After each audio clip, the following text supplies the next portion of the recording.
Welcome to the Nanovation Podcast. Information about this and other episodes can be found at fillerlab.com/nanovation. If you like what you hear, be sure to tell a friend or leave a review at Apple Podcasts. It really does help. I welcome your thoughts and suggestions. You can contact me on Twitter at Michael Filler or via email at nanovationpodcast@gmail.com. We put up our first quantum computer on the web in early May of 2016. And this was a first. And in fact, to this day, while there are several other people that are starting to play with quantum computers on the web or on the cloud, we're by far have the most number of users. That's Bob Sutor from IBM talking about IBM Q, the company's quantum computing platform. On this episode of the Nanovation Podcast, Bob talks about IBM's unique approach to and interest in quantum computing. In particular, with the IBM Q Experience, they allow anyone on the internet to access and program a quantum computer. We also discuss how to build a quantum computer. When might quantum computers be better than classical computers? Where nanotechnology plays a role, and what we can expect further in the future. Bob is very clear about two things. Quantum computers are coming, and you should take one out for a spin. With IBM Q Experience, you really have nothing to lose.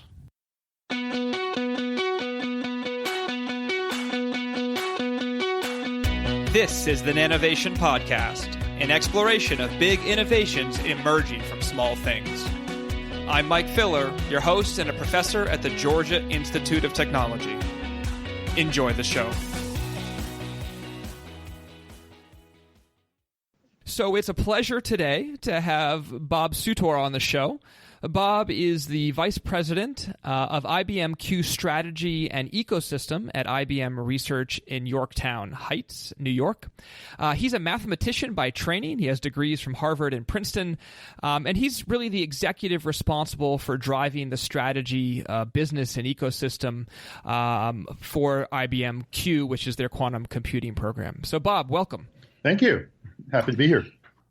Glad to have you. So it seems to me that if you're the executive responsible for building ecosystem around IBM Q and also awareness, then the old mantra of if you build it, they will come is not entirely true. No, I don't think that's true anymore. With developers in general, right? I think. If you go back to the 90s, the last decade, the idea was, you'd have this great, big, wonderful site and everybody would come to it and that would be great, exactly as you described. But I think developers now, in many ways, particularly the ones we're trying to reach, you have to go to where they are, right? And these places are GitHub, their Stack Overflow, their Reddit, right? You have to reach out to them in different ways. Now, we do have to have a place, right? So we call the IBM Q Experience where people come and actually use the quantum computers. But this notion of ecosystem has really changed dramatically compared to the last couple of decades. Okay, so why don't you then tell us what is IBM Q, and maybe in that description talk a bit about IBM Q Experience. Sure. So IBM Q is the official brand for what we're doing in quantum computing. It's very interesting. It's a non-standard structure inside our company, in that it's not a single business division, right?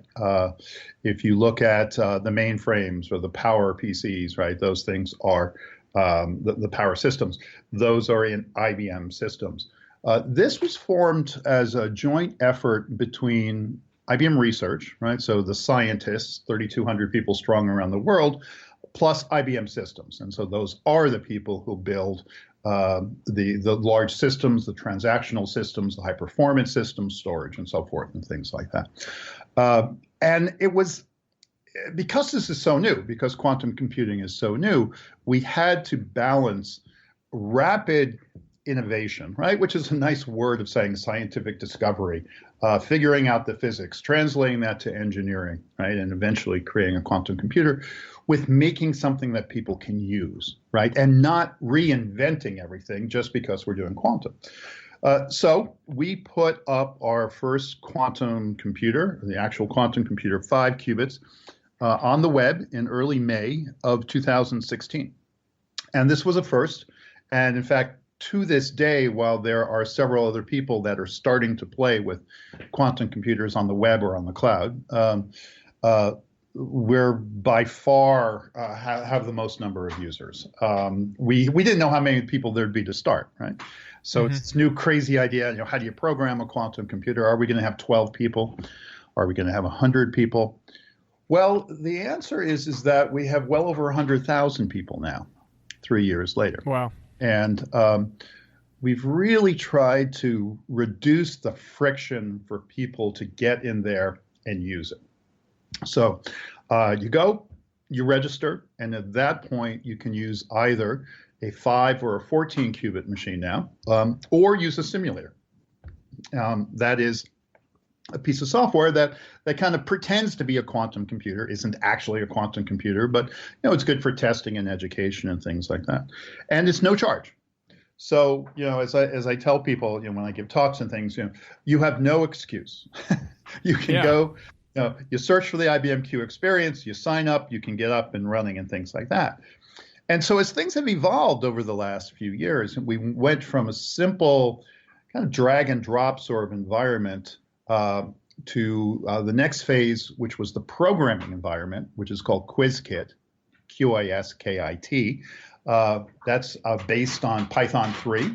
And so if you're a programmer there, you can start coding in a very sophisticated way, these quantum computers.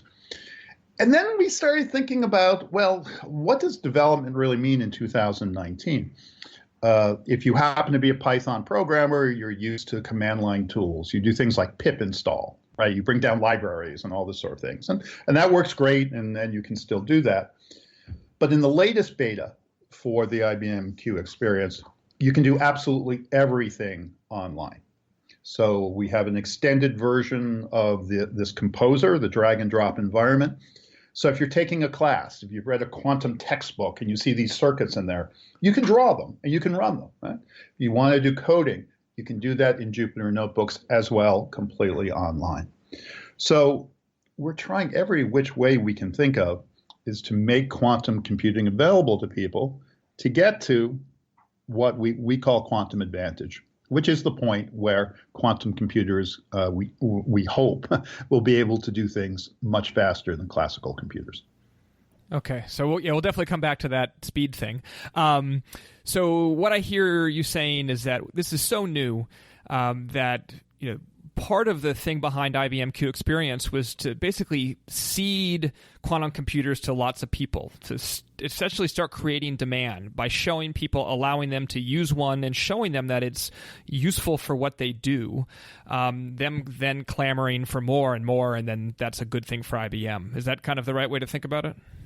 Yes, I think it's good for IBM, but I also think it's good for the advancement of quantum computing. Yeah, it's to create something, make it easy for people to use and learn, because most people don't know about this quantum computing thing, and then let it go viral, right? Got to go from there. So you already said no one has an excuse, but one of the things I'm sure people are still thinking as they hear you say that is quantum for me today? And so maybe you could talk a bit about who's using it of that 100,000 or so folks, and what are they using it for? So let's sort of give the disclaimer right here at the top. Nobody on this planet, as far as we know, has because maybe buried down deep someplace, but as far as we know, has any quantum computer that can do anything faster than a classical computer today, right? So the problems that can be done today on quantum computers are small. So what people are doing is they are learning about the fundamentals of quantum computing. They're learning how to program. They're learning how to think this way, because quantum computing, a lot of intuition that people have developed with classical computing is just wrong. Even questions such as randomness, right? There are these twists, and this goes back to quantum mechanics and physics and things like that. So we're trying to get people comfortable with these new ideas so that they can start to fit this into their heads in some way. Now, on the other side, though, I mean, I don't want to give the impression people are just playing. People definitely have some use cases in mind. Although the systems are small today, if all goes well, they will be much larger. And so what people need to do is to identify use cases. And by people, I mean industries, companies, researchers, and say, all right, this is an area where we believe quantum will be useful. If we were to attack it, we would use these types of algorithms, right? These types of quantum algorithms. So we know we need to understand those algorithms, right? Or we need to modify those algorithms. And then we need to work back and to convince ourselves that we are on the right track so that as the machines become more powerful, eventually they will intercept with the real use cases, the sophisticated, the more advanced use cases that they have in mind. So they're not just kind of wandering around learning. Some people, it's definitely educational, but what they're really doing is learning enough to get on the right path in order to solve these problems in their particular use cases at some point. So I'm trying to think of an example in another technology space, but a lot of what you described there is figuring out these kinds of things would seem like IBM Research is, well known for its many successes over the years, but it would seem a bit at odds that all this work is being promoted by a company. I mean, I'm kind of excited about it because I think there needs to be more relationships between academic folks and companies and such. But if we're still at this phase of figuring out what the right algorithms are and how you do the programming and this kind of thing, it's just interesting to me that it's a company like IBM who's one of several leading the charge. Well, it is interesting when you talk to a room full of CIOs and say, this will not give you any return on investment for at least 3 to 5 years. Right. Right. But then you have to convince them, right? Because that's the fact. That is the fact, but it is such a significant change. And it's not just like a social change, right? The way you code is fundamentally different. Just the general idea of classical using bits, zeros and ones, and you grow up through assembler, through C and C++, and eventually higher level programming languages. The core gates that you use, what would be the ands and the ors and the nots in quantum, are different. Quantum computing is probabilistic. Right? It's not deterministic like most of classical programming is, things like this. So it takes a little while, but even if we convince people to say, all right, maybe we're not going to invest in this today, but we're going to watch it. And frequently, a very common question we get is, who should I hire now so that as quantum develops, we will know when it's time to jump in, and we will have the right staff in order to, as they would say in business, improve our time to market, right? Be able to take advantage of this as quickly as possible. Right. I mean, ultimately, there's a new software stack that's being constructed, right? That's what you're talking about. Yes. And that things will be abstracted just like always happens at different levels of the stack, but that abstraction will be different, and everyone at every level will have to understand something about those differences to be able to be successful in this space. That's correct. And so with this abstraction, I mean, just to give an idea, let's say I was to program for a mobile phone, smartphone, without naming brands here. And all I really want to do is something very simple, which is I have an app and I want to draw a line on the screen, right? Well, you could go down at a very, very low level into the programming API and figure out exactly how you do this, or there's probably a high-level library. Well, there is a high-level library where you simply say, draw a line, this thickness, this color from here to here, and then you're done. Exactly. Right. So it took a while, though, right? Yeah. This development of the highest level libraries goes through a lot of years of refinement and experience. And in fact, these very same libraries that we use now on phones definitely have relationships to what we did on laptop computers and all sorts of graphic programming in the past. So in the same way, we are now spending a lot of time at the lower levels of the quantum computer stack and beginning to build out what we call QuizKit, the open source environment, right? The highest, most libraries as best we can for those application areas. Okay, that makes sense. So, you're using words like qubit and probabilistic, and I think we could spend a ton of time talking about those details, but I think we'll put some links in the show notes so people who aren't familiar with kind of the basic unit of a quantum computer and how it's different from a traditional kind of bit that you can read about. One of the things I wanted to talk about, though, are maybe some more of the engineering issues of constructing a quantum computer. So you're talking about this system that is accessible from the internet, but ultimately people are logging in from somewhere and telling a physical quantum computer to do something, right? So if we went and stood in the room next to said quantum computer, what would it look like? Well, let me describe the IBM Q System 1, which is our most advanced computer. I'm going to describe it really from two perspectives. One is the functionality, and the other is the design aspect of it. So from the functionality perspective, what you would see, part of what you would see, would be a vertical cylinder. And I would explain to you that inside that cylinder, in fact, several layers of cylinders, is something that looks kind of like a golden chandelier. And in fact, people have said the cathedral in Barcelona has one that looks just like this, right? We'll put a picture in the show notes so people can get a link to it. Yeah, it's highly attractive, and it is golden. And what happens inside that cylinder, there are really two things we're looking at. So one is the actual electronics to program the quantum device, the chip, and the other is the refrigeration. So the chip itself, if you imagine, again, this beautiful golden chandelier about 4 feet tall, about 2 feet wide, the chip is way down near the bottom.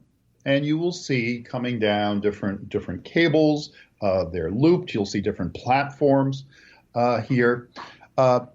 It must be kept extremely cold. And by extremely cold, absolute zero is 0 on the Kelvin scale. Outer space is roughly 2.7 degrees on the Kelvin scale. We have to keep this at 0.01 on the Kelvin scale. So it's much colder than outer space and close to almost as cold as you can get. The reason is because these chips, these quantum devices, are extremely sensitive.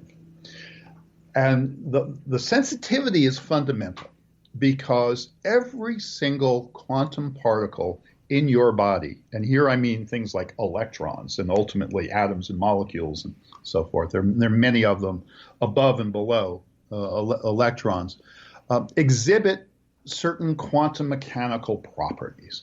And among them are things like entanglement. That is, they really, really want to connect to each other, right, in some ways. And this notion of entanglement is important for quantum computing, as well as your everyday being, because it's happening in, many, many zeros, one followed by many, many zeros of quantum particles inside your body. So we have these artificial quantum particles. They're called qubits, physical qubits. But boy, they really want to be affected by other quantum things around them. So it could be other parts on the chip. It could be if a photon were to hit it, right? Well, that would actually be a disaster because a photon has so much energy, it would just destroy the computation. So real quick, what class of qubits do you all use? Has that been disclosed? Yes. So we use what are called superconducting transmon qubits. These are based on a technology called Josephson junctions. Okay. Which they themselves have to be kept very cold, but for the qubits themselves, they have to be kept much colder yet. So these are kept, as I say, close to absolute zero. The electronics, these are programmed using microwave pulses, very low energy microwave pulses. What you do is you initialize these qubits, and then you send down a series of pulses. And think of these as just commands from a programming perspective. These are the different gates. They go by names like X, Y, and Z, and Hadamard, and C-naughts, things like that.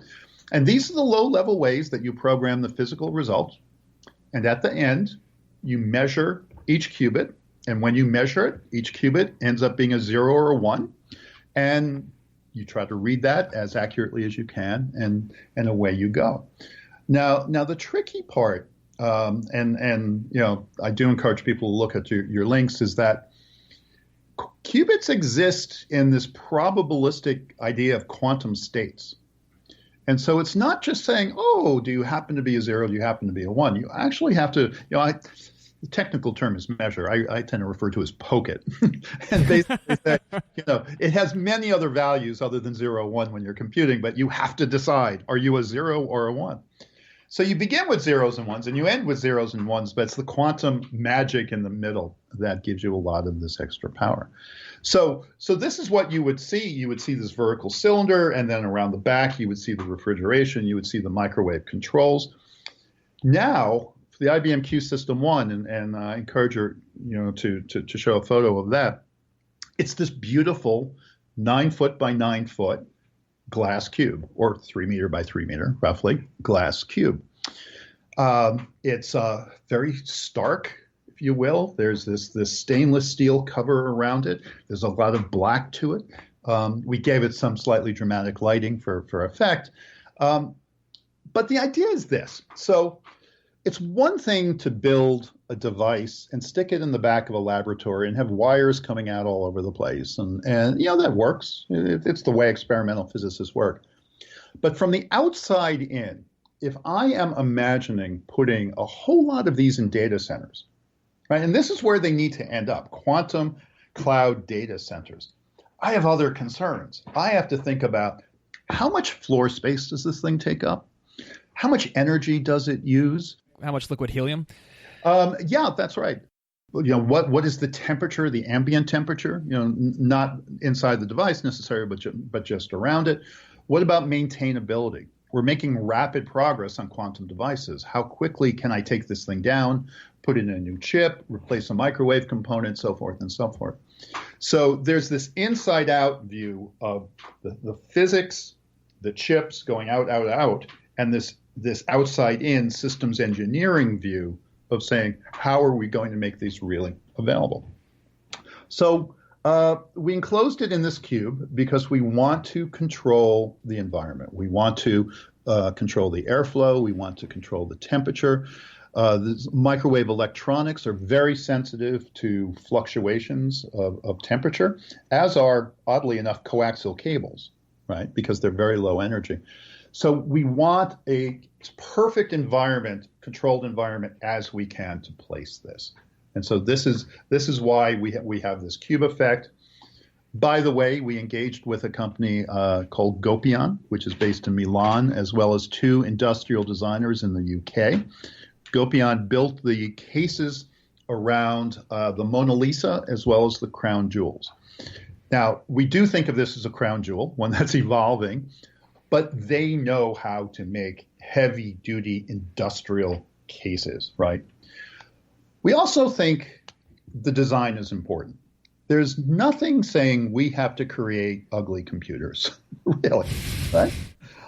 If you look at what Apple did and many other companies, design is really important for adoption, right? People say that. You know, they see the photo and they say, tell me what that is. Explain quantum computing to me, right? And it's worth it just for that. So our goal is to tie together great design and great function and then bring them along together. Okay, so I have all sorts of questions. Okay. So let's get it out of the way so I don't forget. Can you pick out one of the aspects, let's say, of the quantum computer? Maybe it's the junction or the chip or something about the cooling system where nanotechnology plays a role. Well, you did say at the beginning that I was a mathematician, all right? So I just want to say right up front. So certainly nanotechnology with the Josephson junctions in those.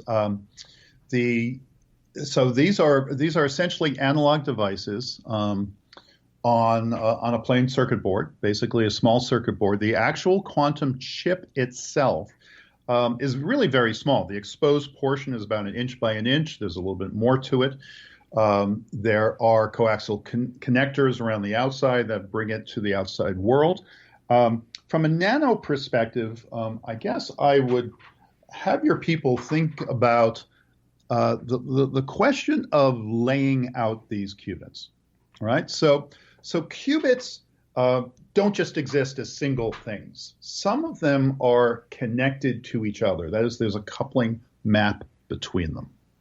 Originally, our designs, well, they varied. The first 5-qubit one looked like a bow tie, right? So the 1 qubit in the middle and then 2 plus 2 on the outside. The early 20s looked really like 4 by 5, just square lattices. We've evolved that. So there are different considerations when laying out the qubits where you have to take into consideration traditional nano semiconductor technologies, but also this notion of coupling, of not having what are called spectator qubit effects. So nearby qubits affecting what you're doing to one qubit and vice versa, things like this. The effect, as I mentioned before, about entanglement. So the name of the game in this type of technology is to reduce the error rates on the individual qubits, reduce the error rates where you are coupling qubits, and then making sure that the gates that you are applying through the microwave technology do what they're supposed to be doing.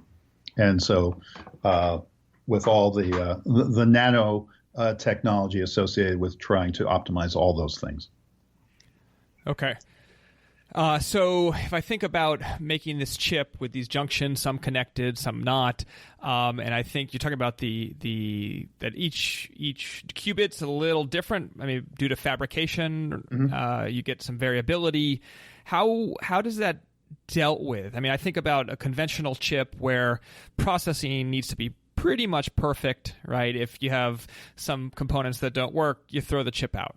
And so is it kind of similar here? Do we go through a process of making 100 of these and finding there's 5 that work? So we throw those, you pick one of those 5 and that's the one you're using. Where are we in regards to fabbing these chips? Yeah, it's that type of routine because we create many different wafers, right? And so the chips on them. So I've mentioned 2-qubit numbers so far. I mentioned a 5-qubit, a 14-qubit. We have 20. We're on the 4th generation of the 20-qubit device. So the chips themselves, the layouts, the masks are changing over time. We do all that in-house. And so the quantum computers, the IBM System 1, for example, is in Yorktown Heights. It's about 30 miles north of New York City. We have a clean room fab facility in the building.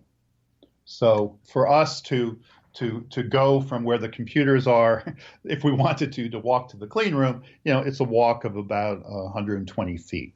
So right. So we're constantly experimenting with all of those. But yes, we're learning more about the layout. We're learning more about the fab techniques to increase yield.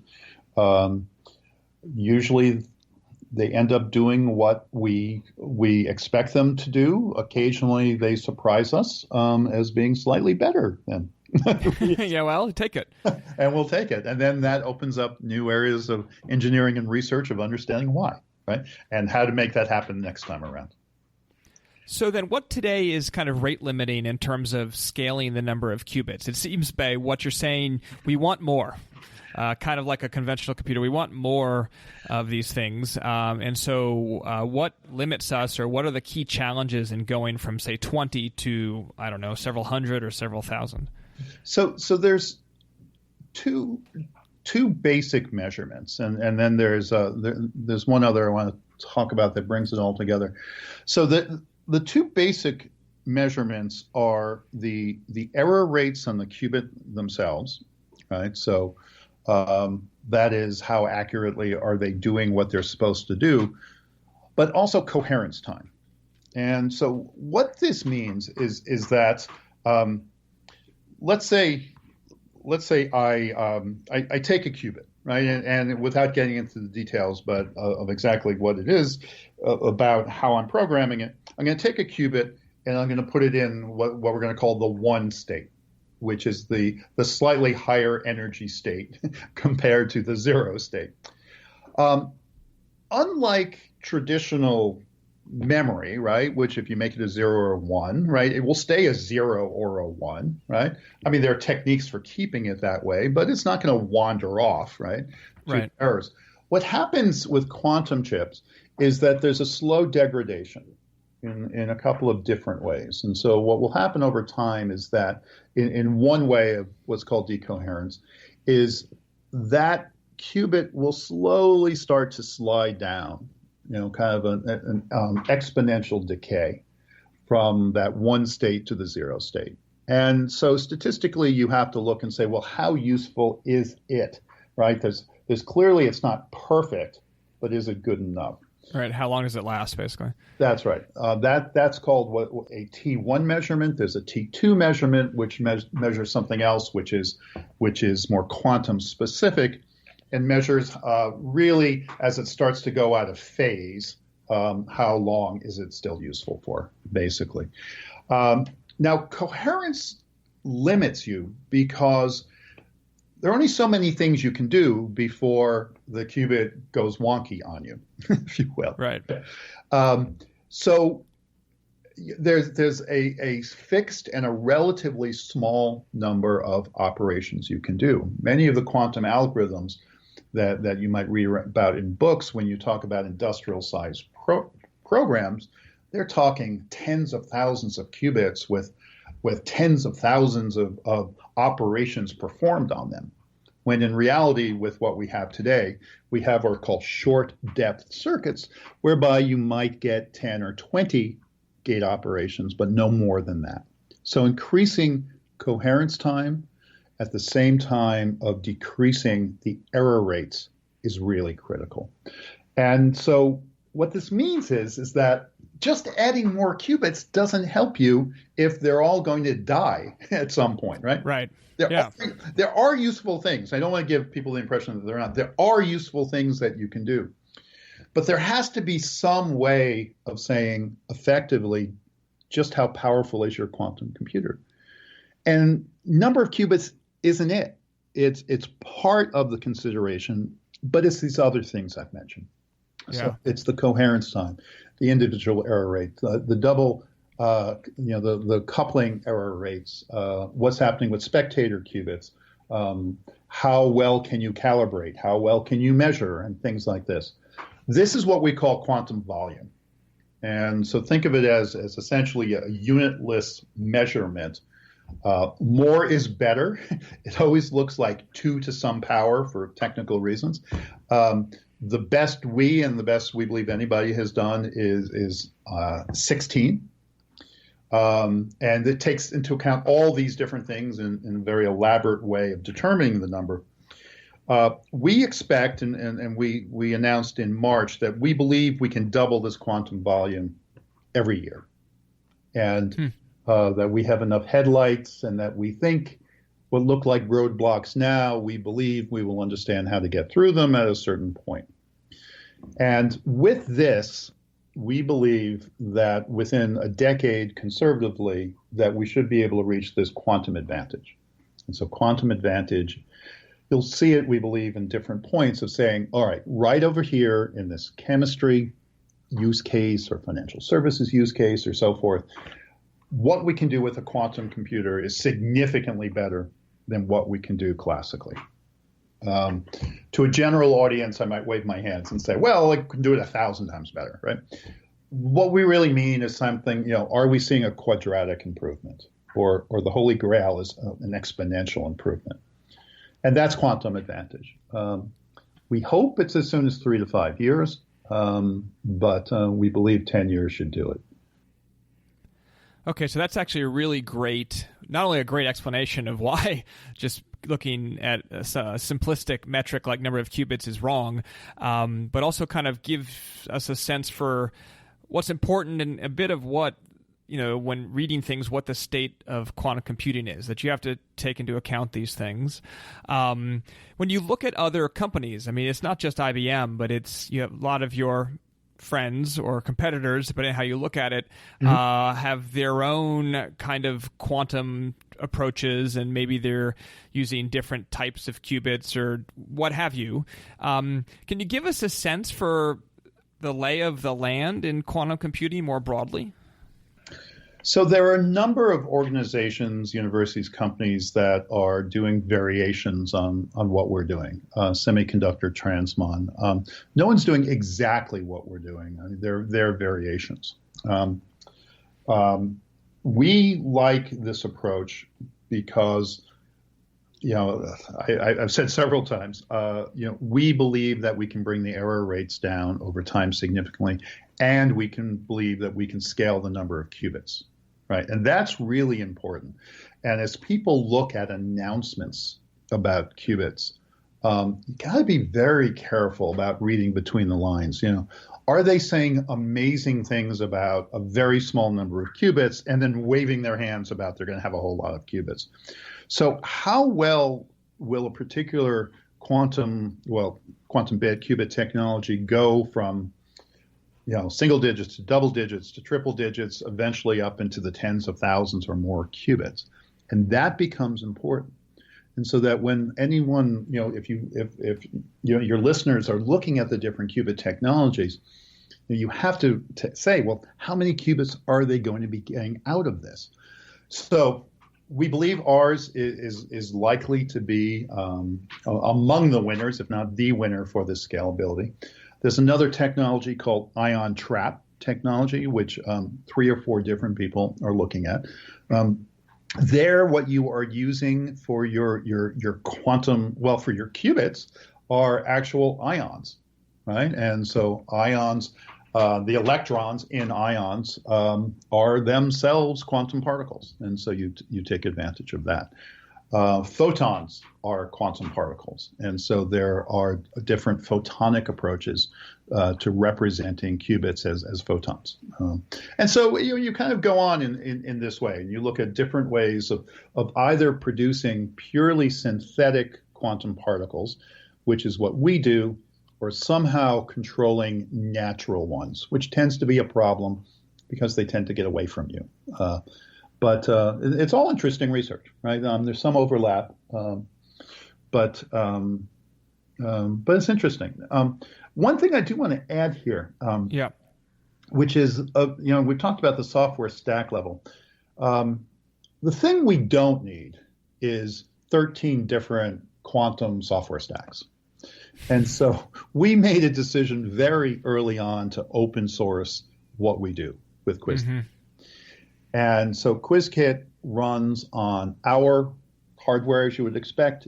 We provide a number of simulators, but it has APIs that, should any of your listeners happen to be building quantum computers or working for quantum computer companies, you can make QuizKit run on top of what you are building, your simulators or your hardware. And you can contribute to this open source community activity as well. Right. So again, the idea is to get to quantum advantage as quickly as possible, not just to develop your favorite quantum programming language that you don't particularly have a quantum computer for. Right. So I encourage people to look at this open source option, right, and ask loudly, why doesn't this just run on anybody's quantum computer? Now, of course, we hope it runs best on ours. But it's up to everybody, who happens to be implementing it. Yeah. Real quick, I thought I had a few minutes ago when you were talking about scalability, right? You're basically leveraging planar processing, right? What made today's chips as scalable as they are, going from tens of transistors to billions, and your new materials, and there's kinks to work out, but essentially it's the same concept that was developed more than half a century ago. But that is certainly scalable to billions of individual items on a chip. And so as you're thinking basically, and that of others, is that if you work out these kinks, the underpinnings make this inherently scalable. Yes, with some interesting twists. So I mentioned, what we call the fridge, the cryostat I mentioned before. So this vertical cylinder, as I refer to it. Yeah. If you look at the picture of the IBM Q System 1, I mean that's a large cryostat. There's room for more qubits. Let's put it that way in there.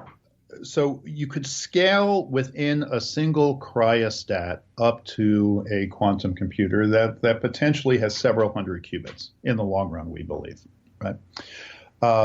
Now, along the way, as happens with this, and you've just described, sort of a great example, which is miniaturization occurs to some degree. That will help, but maybe in the long run, what we're going to have to do is daisy chain these quantum computers in some way, right? So have optical connections between multiple quantum computers to get enough qubits to solve certain problems. Right. That then your algorithms will become very specific. You cannot connect every qubit to every qubit. Which ones are you connecting? There's a heck of a lot of computer science, as well as engineering in all of that. So yes, we certainly can take advantage of all the technology we've used, and that's IBM Systems' role in doing this. But IBM Research's role is extending the quantum-specific technology. You make a great point about kind of effectively where do you draw the line. I would, as a chemical engineer, I would call that, how modular is it, right? On a 5 billion transistor conventional computer, you can fit all those things on one chip. You can interconnect them. We figured out how to do that over half a century, and we don't really know where the line is with the quantum world yet. And you may, in a sense, have to daisy chain chips that are a little bit smaller, relatively speaking. Of course, it's a different computational paradigm, but fewer qubits on many different modular chips will give you a larger total processing power, is what you're saying. That's right, and maybe in completely different devices, right? In completely different fridges. Related to this is a question which sounds perfectly normal, but when you think about it, is a little strange. People ask, well, when will you make it smaller? And because it takes up a fair amount of room. I described it as 9 foot by 9 foot, and my first thought is always, well, like, what do you want? You want a quantum watch or something? I mean, is this what you're going for? But people have been trained classically that the computers always just keep getting smaller and smaller. Sure. And while it's nice to do that, having a small quantum computer, a physically small quantum computer, is not the goal, right? The goal is to build really powerful quantum computers that can solve useful problems. And if those take up a room, so be it. We have the space. That's not a problem. Right. So miniaturization will happen just as a matter of course over time, but it's not the goal. Right. It's as you think of the different components of Moore's law. Right. It's increasing the power, whereas at this point, we're not really concerned about the size or the energy usage. Both are completely modest given the space we have. I think that's a great point, and I think it's often missed why we miniaturize, and one of the things is so you can move signals around quicker, or you can reach different parts of the computer quicker. But ultimately, it's also driven by planar processing, the idea that if we can get more devices per chip, it lowers our cost per device. And that is driven by the technology and the approach we take, and that same thing may not matter in a quantum world anymore. Or at least for a while. Yeah, that's right. Right. Yeah, it could be quite a while. Yeah.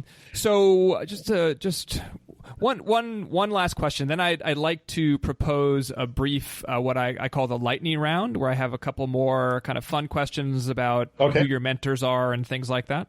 Yeah. But the last question about quantum that I wanted to ask was, people will often say, well, we're interested in the things that conventional computers can't do, and we'll always need conventional computers. Mm-hmm. And I'm just curious what your thoughts are in terms of, are we going to discover over time things that today we don't think quantum computers can do that they will ultimately be able to do? So right now, I mean, with our knowledge, there's no reason to get rid of conventional computers, right? I mean, you don't need a quantum user interface, right? Right. And things like this. And the future, at least the foreseeable future, is a hybrid of classical and quantum computers working together. And with that, you might ask, you take the world's largest supercomputer and you put some quantum computers next to it, well, that then becomes really interesting, right? So from a classical computer perspective, I mean, the theory tells us that given enough time and enough memory, we can compute anything, right? But we don't always have enough time and we don't always have enough memory. And so therefore, something like quantum for certain types of problems, and this is why chemistry, Feynman talking about nature and things like this was an important catalyst for a lot of these things. I think there will still be plenty of hard problems. And I'm not even talking in the sense of like NP complete. I'm just talking about problems which are hard for classical, and quantum computers won't be particularly amenable, in helping solve. That there's still going to be this area, right? So that's even another good point, that there's the quantum stuff we generally talk about, there's the stuff we think quantum's not so good at, and then there's the other part of the Venn diagram where neither quantum or conventional are good at it. That's right. And what do we do then? And is it important, or do we figure out a completely different way? Or, there are lots of things in classical computing, where the traveling salesman problem. I mean, let me just pick this, right? So it's the classical problem. You pick some number of cities and you have to say, well, you want to visit every city once. And then there's some metrics such as, the shortest distance, the least amount of gas or whatever thing. Quantum, no one knows how quantum can help that. I mean, it's an NP complete problem. Classically, you can't really do it by brute force. But boy, there are really good approximate methods that perform extremely well, right? Yeah. So it becomes this question of good enough, right? Sure. And that enters then into this as well. I think we have an awful lot of runway. I mean, I'm thinking, for the next half century, right? I mean, it's the development of the quantum computers, and we've said a couple times I'm a mathematician. I've done a lot of computer science. Really, if you look back at the history of quantum computing, first of all, there are a lot of physicists involved, which is great. There are a few mathematicians, there are a few computer scientists, but boy, I think there are going to be a lot more computer scientists engaged from now on. We've talked software stack. I mean, what does it mean to write an optimizing compiler for a quantum program, right? Right. We've started to get an idea of that, but boy, there are master's and PhD dissertations just waiting to be written on this, and many other areas as well. So aside from anything else, that is solving problems, I think the availability of quantum computers is going to drive an awful lot of new research. We've had over 170 research papers written by non-IBM people in the last 3 years using the Q Experience. So, and we're proud of that. These are you should be. These are really great people, and quantum advantage. This wonderful point. Boy, if we do everything right, it's probably going to be somebody not from IBM who starts demonstrating this. Again, we hope on our machines, but this is why we're training the world to get to that point, and we can all take advantage of it. Right, and that's going to come after achieving quantum advantage, right? That there's a whole second, or many roads, but that is, once you're there, it probably attracts even more people to this problem of making it broadly useful and manufacturable and low enough cost and all the rest of it. Yeah, so I mean, I think, well, there's going to be a lot working on quantum advantage, and yes, first once it's demonstrated, and there's going to be some interesting things. I mean, let me just say, as we look at this out in the future, the way we have to phrase this is to say, well, with quantum advantage, I can do something significantly faster than I know how to do classically. This does not guarantee I will not learn how to do it faster classically at some point. Right. So there is this interplay in kind of the theoretical computer science, the algorithm people going back and forth, learning from each other. And, the classical algorithm people are learning from the quantum approaches and improving their algorithms. So everything is a plus, right? Yeah, no, and I think it's still so early in the quantum side of things that we are likely to discover and identify methods to do things we didn't think we could do with quantum computers. I think it's almost certain to happen. So kind of taking what we talk about today as being really good problems for quantum computers to solve and saying, well, that's going to be it, is pretty silly. Oh. Yeah, well, the IBM mainframe, just as an example, was introduced in 1964, right? And yes, it was our baby back then, and we're proud of it. It brought together a lot of different approaches, and it did things like standardize the 8-bit byte, right? Right. It could be all sorts of things like that. But you would not in 1964 say, I'd really like to use one of these as a phone. That's right. Yeah. Right. And so, yeah, exactly. And that's what makes it exciting. And we're not quite, it's not really like pressing reset, but what it's saying is we have the chance to take everything we've learned through the history of classical, trying to do it right and trying to accelerate what we can do here. And that's what makes it exciting and open-ended. But what I hope and what I hope I've tried to do here is to at least be honest about the roadmap. People have to have patience. It's not going to be next Tuesday, but we hope 3 to 5, 10 years, right? You'll really start seeing something spectacular. No, you've done a great job of that, and just the idea of quantum volume and that there's many parameters that contribute to that, and you're working on all of those pieces of it, I think provides listeners with good insight into what really matters and what doesn't matter. So thank you for sharing all that insight into quantum computing. If you have a few minutes, I'd like to ask you a few questions in the lightning round. All right, I'm ready. Okay, so who were some of your early mentors, your best mentors, and what did you learn from them? So 2 of them, one was George LaRose, who was my best high school math teacher. And this was way back in the early 70s when computing first became available in schools. They were ancient models. They were like modified Selectric typewriters and things like this. Yeah. But he just gave me the freedom to go off and investigate things I found interesting. And it really got me into this whole math and computer thing. And I'll forever be in his debt. The second one's a little weird. And I'm going to Bruce Springsteen. I'm from New York, not quite New Jersey. But, I think the guy is incredible. He's a genius. I love his values. Not a bad person to have his, I can't sing a lick, by the way. Yeah, but I can't either. But he makes up for it. So. And I'm sure he'd be happy to take the New Yorkers too. Yeah. So what are some of your favorite books, blogs, podcasts, etc.? Just kind of pick whatever your favorite is. So my favorite novel in the world is Crossing to Safety by Wallace Stegner. And I first read it. I've read it several times now. It is about 2 academic couples, and I went through grad school and all that. I mean, as did you, right? So, but it was an older couple and a younger couple, and they meet when the older, the male has tenure, and it just covers their early life and how their lives intertwine and separate and then come together at the end. And I think it's a fascinating story. And there are parts of it that I always kind of strive to saying, if my life was like that, that would be okay. Right? Yeah.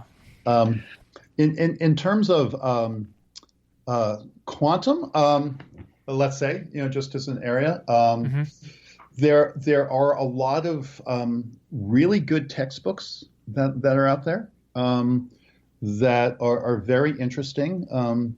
It's still the case. You have to kind of look around a whole lot to get enough of what you want, but there are a lot of books that are starting to hit, and there will be more over the next year that I think make quantum a little bit more accessible in different ways. Can you suggest one or two? Well, the classic is what's called, I don't have the titles in front of me, it's called Mike and Ike. It's the classic textbook, Michael Cheng. Another interest I've always had, computational mathematics, being able to do symbolic math. So think of calculus, linear algebra versus spreadsheets or numerical math. I used to do that, and I still find it interesting. And I love programming languages. I tend to every good programming language that comes along, if I have time, I try to do a good project that takes me 10 or 20 or 30 hours just to get into it. Interesting. Have you been learning any of the quantum languages? Certainly ours, and I've looked at some of the other ones. I'm limited in how much time I should spend looking in detail at exactly what our competitors are doing. Yeah. Shall we say? I think the quiz kit approach. So first of all, you start with Python 3, right, and it extends that. It's an interesting programming language question. Do you really need a quantum-specific programming language, or do you use the type system of a modern language to do what you need to do? Mm-hmm. Classically, people just kept writing languages left and right because, it's fun to write a new language.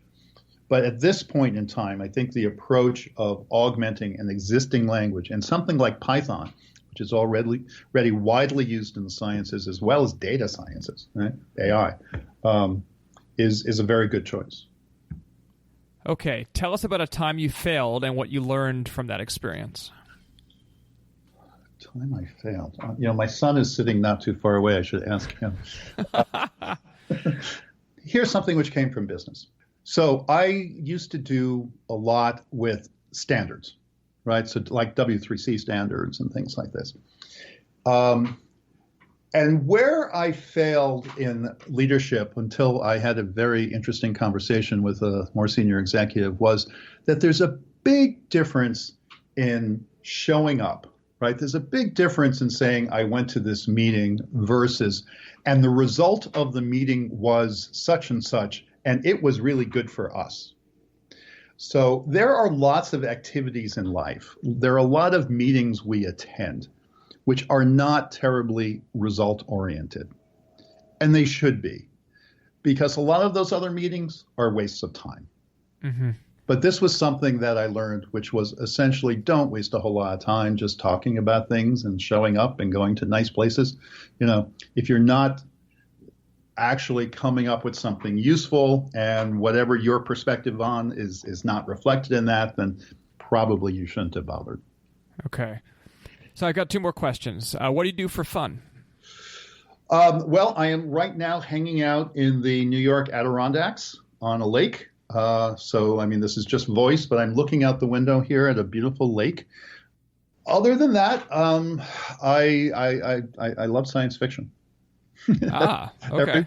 Every which way. So I listen to Audible books. I do a lot of driving, a lot of traveling. If I don't have phone calls or something, I listen to that. Movies. My son and I watched Alien last night. The first time for him? First time for him. And shockingly, I realized it came out 40 years ago. Oh, man. That's a long time. It holds up. It holds up okay. It holds up very well. And evidently, looking at the trailers of the others, it's held up a lot better than the sequels. It's amazing that that's possible, just with that's a true legend of a movie when you can be 40 years out, especially when it's something kind of spacey where we've come a long way with our technology in 40 years and it still's okay. Well, the other thing too is, and this is not observation, is that almost all the main actors who are in it are still alive 40 years later, and they weren't necessarily young. And the one, two of them had died. One died at 77, but the other died at 91 years old. And so for such a movie where, spoiler alert, almost everyone gets killed, they all live pretty long lives. Well, people have had 40 years to go watch it, so you don't need to give them the warning about being a spoiler. Well, you never know. You never know. No, like your son, he would have been mad if he was listening to this podcast last week. Yeah. So, last question, coming back a little bit to science, engineering, or math. Yeah. What do you know now that you wish you knew 20 years ago? So, when I did math, I was a straight up theory guy. Algebraic geometry, characteristic P, algebraic geometry, right? I really didn't do a lot of physics, not at all. I have, with this quantum effort, and in fact, I'm writing a book on quantum computing. I have had to learn a lot more physics, and I've also talked to many of our scientists and things like this. And so it's been fascinating at this point in my career to go back and some of these textbooks I talked about and things like that. But what's interesting is to learn, even with really my primary mathematical perspective, is what motivated people to even think of some of these things. Or in what ways were some of these people so much more brilliant than I even imagined? I mean, there are people like John von Neumann, right? One of the last true polymaths, right? Who just did things in so many different fields.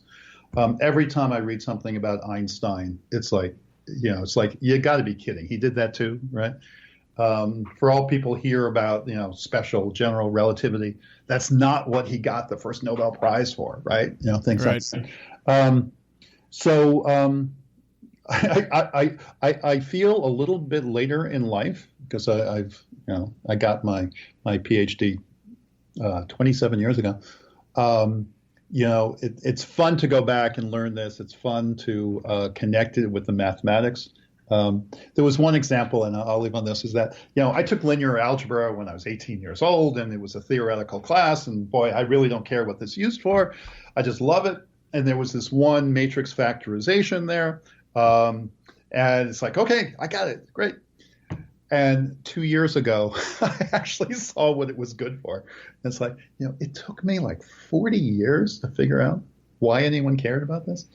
But I felt closure, so that was good.